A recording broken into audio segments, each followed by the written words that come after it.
Pemberian anggaran itu diatur dalam Peraturan Menteri Keuangan. Pemerintah melalui Kementerian Keuangan telah mengeluarkan Peraturan Menteri Keuangan atau PMK nomor 49 tahun 2023 tentang standar biaya masukan tahun 2024 pada 28 April 2023. Peraturan ini mulai berlaku pada 3 Mei 2023. Dalam lampirannya terdapat sejumlah ketentuan seperti standar tertinggi biaya makan bagi pegawai negeri sipil per golongan yang bisa mencapai Rp500.000. Berdasarkan data Badan Pusat Statistik per Desember 2022, terdapat 3,89 juta PNS di seluruh Indonesia. Dengan jumlah PNS yang mencapai 3,89 juta orang, maka penerima manfaat akan menerima nilai yang bervariasi sesuai dengan golongannya. Kementerian Keuangan menetapkan batasan tertinggi uang makan per orang per hari bagi pegawai golongan 1 dan 2 sebesar Rp35.000, golongan 3 Rp37.000, golongan 4 Rp41.000, dan uang lauk pauk bagi TNI Polri sebesar Rp60.000. Sebelumnya pemirsa, dalam Peraturan Menteri Keuangan juga diatur mengenai satuan biaya makanan penambah daya tahan tubuh per orang per hari. Batasan tertinggi yang diatur dalam lampiran ini bervariasi, mulai dari beasiswa 174 juta untuk 2 orang anak dan jaminan kematian itu totalnya bisa menerima 42 juta. Kemudian manfaat layanan tambahan dari perumahan BPJS Tenaga Kerja. Kita tahu BPJS Tenaga Kerja punya program terkait dengan perumahan. Nah, ini bunganya diturunkan. Jadi sebelumnya adalah BI rate plus 5%, ini diturunkan menjadi BI rate plus 3%.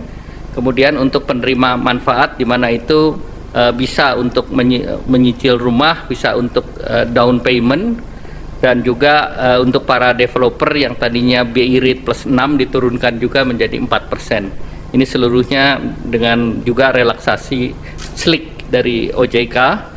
Nah, ini targetnya 150 miliar ditanggung oleh BPJS. Tahun ini ditargetkan sampai 1.000, namun tahun depan akan ditingkatkan jumlahnya karena ini akan mendukung program Bapak Presiden untuk menyediakan 3 juta rumah.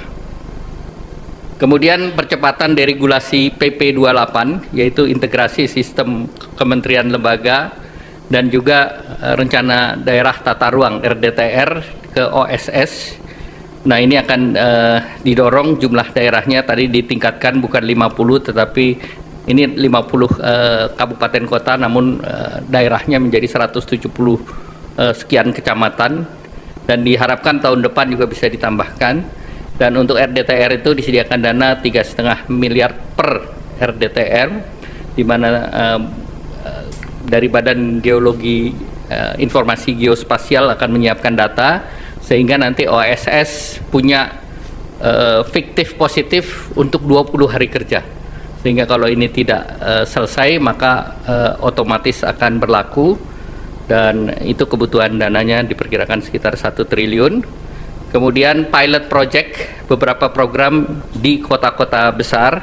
Salah satunya adalah di Jakarta untuk gig ekonomi, di mana ini semacam working space, dan ini akan diikuti oleh piloting di berbagai daerah lain, Jabar, Jateng, Jatim, Banten, Bali, Manado, Makassar, dan Batam. Kalau di Jakarta menggunakan dana yang sudah tersedia di Jakarta, dan juga akan mendorong dana yang ada di Ekraf. Nah, kemudian paket 4 tadi yang 8 sudah saya jelaskan. 8 diberlakukan untuk mengakselerasi di 2025. Yang 4 adalah yang akan dilanjutkan di 2026. Yang pertama terkait dengan PPh final bagi UMKM yang pendapatannya 4,8 miliar setahun, itu pajak finalnya 0,5% dilanjutkan sampai 2029. Jadi tidak kita perpanjang satu tahun, tetapi diberikan kepastian sampai dengan 2029. Kemudian tahun 2025 alokasinya sudah 2 triliun. Kemudian wajib pajak yang terdaftar sudah 542.000, ini dari Kementerian Keuangan. Kemudian kita memerlukan revisi PP. Kemudian perpanjangan PPH pasal 21 DTP untuk pekerjaan sektor pariwisata yang tadi baru diberlakukan akan dilanjutkan tahun depan. Jadi ada kepastian sampai tahun depan PPH sektor Horeca ini masih ditanggung pemerintah dengan estimasi anggarannya 480 miliar dengan gaji di bawah 10 juta. Kemudian untuk pekerja industri padat karya yaitu alas kaki, tekstil, pakaian jadi, furniture, kulit dan barang kulit ini juga dilanjutkan, yang 10 juta itu ditanggung pemerintah. Ini targetnya adalah 1,7 juta pekerja dan alokasi tahun ini sudah disediakan 800 miliar. Jadi ini pun akan dilanjutkan tahun depan. Kemudian diskon iuran jaminan kecelakaan kerja dan jaminan kematian bukan untuk pekerja upah. Ini diperluas bukan hanya untuk ojol dan juga pangkalan dan yang lain, tetapi juga pekerja bukan penerima upah lainnya seperti segmen petani, pedagang, nelayan, buruh bangunan, pekerja rumah tangga, targetnya sebesar 9,9 juta dan perkiraan anggarannya 753 miliar. Nah, kemudian juga tadi dibahas langsung dengan Bapak Presiden paket penyerapan tenaga kerja dari program unggulan Bapak Presiden. Yang pertama tentu Koperasi Desa Merah Putih, itu ada 80.000 karyawan baru, diperkirakan bisa menyerap 681.000 dan targetnya sampai 1 juta orang di bulan Desember. Kemudian Kampung Nelayan Merah Putih, tahun ini targetnya 100 desa, diharapkan bisa menyerap 8.645 tenaga kerja, jangka panjang 4.000 titik, bisa menciptakan 200.000 lapangan kerja. Kemudian revitalisasi tambak di Pantura, aksesnya 20.000 hektar dan menyerap 168.000 tenaga kerja.